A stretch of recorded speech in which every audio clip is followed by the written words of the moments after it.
غیبت کرنے والا کبھی سکون میں نہیں رہتا، کیونکہ اس کے خیالات دوسروں کے بارے میں کبھی اچھے نہیں ہوتے اور وہ ہر وقت بے چینی سی محسوس کرتا رہتا ہے۔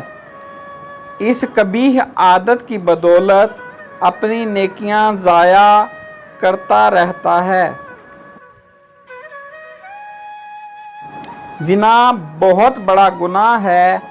اگر کوئی اس بات کو سمجھ لے کہ غیبت زنا سے بھی بڑا گناہ ہے تو وہ کبھی غیبت جیسا برا فعل نہ کرے۔ چغل خور ہمیشہ ذلیل و خوار ہوتا ہے۔ غیبت سننے والا کہنے والے کا ساتھی ہے۔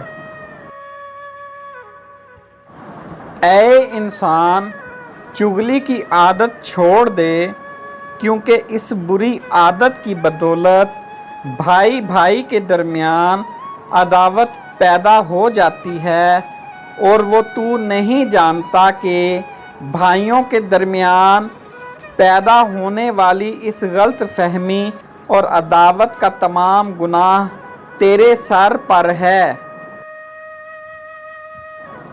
اپنے آپ کو اچھا سمجھنا اور دوسروں کی برائیاں بیان کرتے ہوئے غیبت کرنا اپنی اچھائیوں کو برائیوں میں تبدیل کرنا ہے۔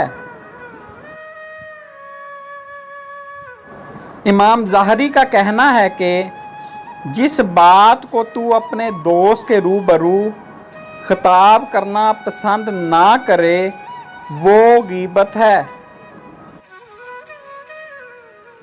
حضرت وکیع بن جراح کا کہنا ہے کہ بہت کم لوگ ہیں جو غیبت سے بچے ہیں۔ حضرت شفیق بلخی رحمۃ اللہ علیہ فرماتے ہیں کہ اپنے تئیں غیبت سے بچو، یعنی ایسا کام نہ کرو کہ لوگ تمہاری غیبت کریں۔